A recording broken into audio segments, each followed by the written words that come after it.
Shallows, welcome back, people. It's the Critic Corp. I am Toke. I'm here to give you guys that review tonight on fucking LøKî, episode 2. This one got it got pretty intense. There was some real intense moments for sure. This uh, this episode was a little bit longer than the first one too. I want to say what I believe it was like 50 minutes. Yeah, about 50 minutes, 54 minutes, something like that. And the other one was 45. First one's 45. I was so pissed about the first one. That shit ended so quickly and they like dove so deep, like instantly, like right where they left off from the last season, and explaining everything. But this one was dope. Like I said, it was a little bit longer. Got a little bit more of a spiel on things. Um, Fucking LøKî and Morbius, they're still on the hunt for Sylvie, and trying to figure out where Dots is and whatnot, General Dots. So they ended up capturing fucking what's his name, X5, Brad Wolf. This nigga was living his best life, being an actor, in London and shit. Staged back in 1977. I'm on some type of timeline, just living his best life. And they came and pulled up on the scene, and retreated his ass, made him retreat from his own little shit, and fucking pretty much snatched him up, cause he was at like a showcase or whatever. It was for his debut movie. And he had to flee the scene, but they caught his ass, with the quickness, and took him back to TVA for questioning. Trying to figure out what Sylvie is, what's Dot's little evil plan. Also trying to figure out his little red temp pad that he got and whatnot. He's lying to him about every single thing, just deny.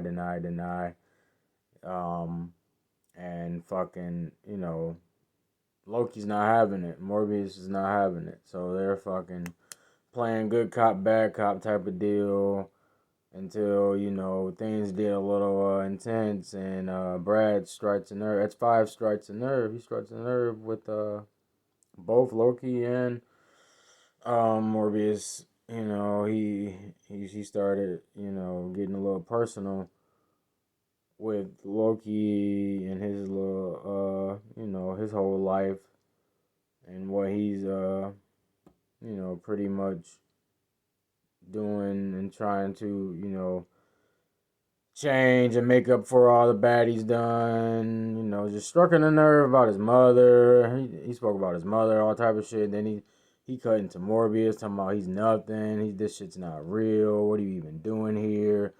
Like, don't you wonder where the fuck you actually supposed to be in a timeline? Like, he's pretty much calling him worthless. Like, he cut deep. He cut deep, and they almost showed him a different side of them. Especially LøKî. LøKî almost went back to his ways real quick.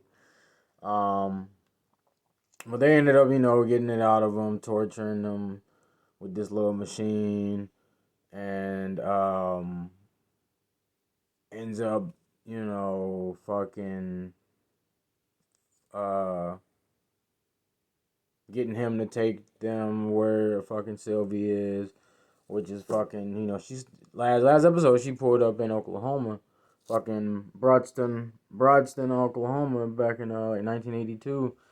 And at the Mickey D's and shit, ordering food and whatnot.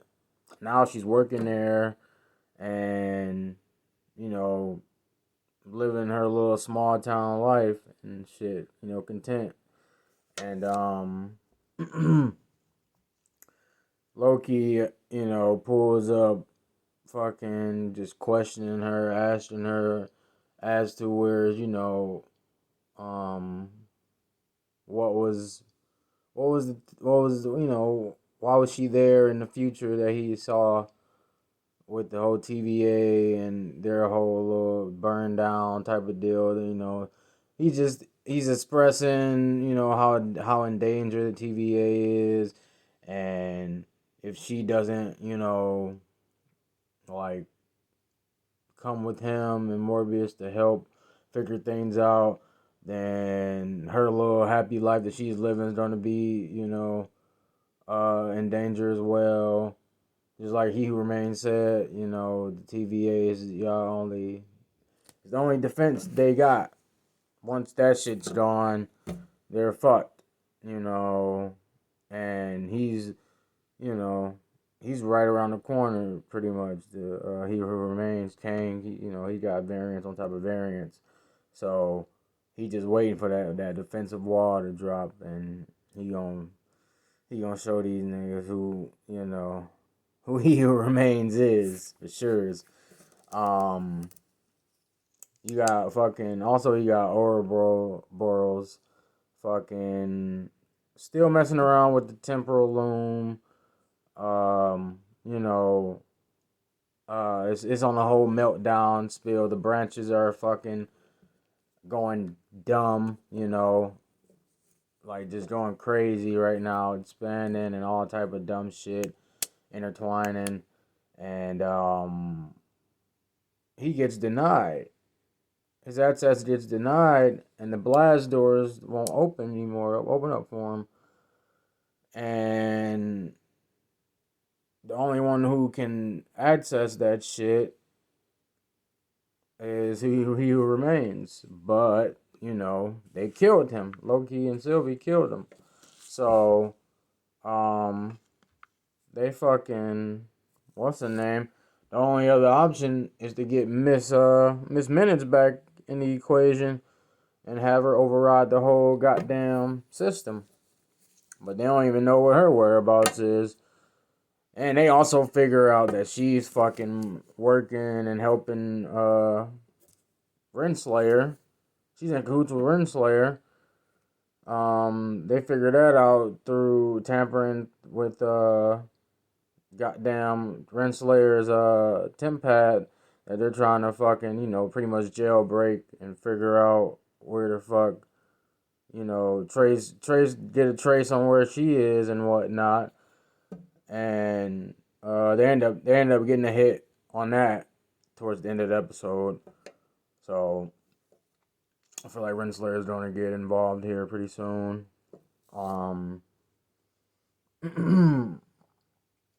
They ended up Morbius and LøKî and Sylvie ended up having to go put an end to Dots' evil plan, given the intel that X5, Brad Wolf gave them, because his dumbass was tweaking out so hard that Morbius figured out, like when they pulled up on Sylvie, he was tweaking out like, get me out of here, get me out of here, y'all need to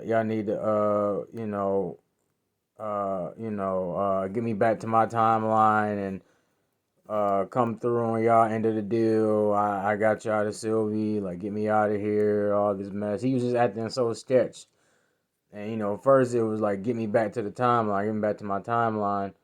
And then it got to the point he was like, just get me out of here, just get me out of here. So Morbius was like, yeah, this is seeming, a little sus.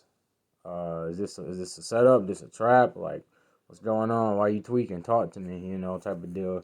As this man's enjoying some Mickey D's and shit, sitting there eating an apple pie and a shake and all this shit, enjoying living his best life, while fucking X5's over there tweaking hard, hard.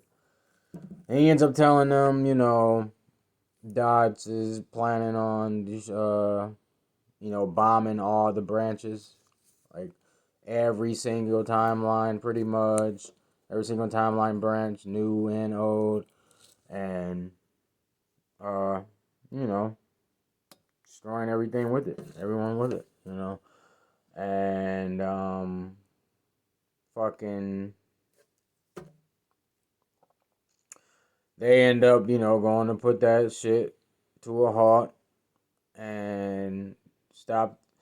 Well, they tried, they attempted, but some branches definitely got damaged in the misfire for sure, in the crossfire. A good portion, actually. So there, they showed that towards the end of the episode too, like a whole bunch of branches just like disintegrating, vanishing and whatnot. So they still somewhat Dodge still what accomplished some part of her some good portion of her plan, not the whole complete plan. But yeah, that was fucked. A lot of innocent people just vanished, gone, kinda, you know, kinda felt like some Thanos shit with the snap of the finger. Yeah, that shit was fucked. That shit was fucked. Um, what else, man? Oh yeah, at the end, at the very end, because Sylvie ends up going back to her timeline. She like denies LøKî's offer, and tells him like pretty much go fuck yourself. I don't want shit to do with you or this whole um save TVA mission you're on. I can care less. I just killed one of the variants of He Who Remains, which is Kang, and I kill him again. Who gives a fuck how many variants of him I'm going to kill him, or anyone that crosses her path, she says she's going to kill. So she's chilling. She big chilling. She did it once. She said she can do it again. So she went back to her timeline happily in a little small town, Oklahoma, serving up the Mickey D's to niggas, the dirty dirts. I fucking hate McDonald's, man. Shit's trifling.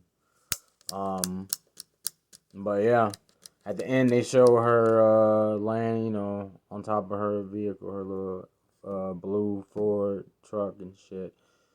It was a little old school boy too. That shit looked crispy.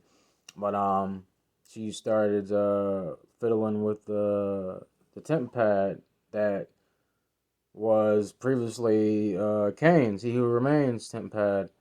So now we know that she has the fucking, power to go to any and every timeline she wants. Any, like, her own will, she can, like that, and go to anywhere elsewhere as she pleases type of deal.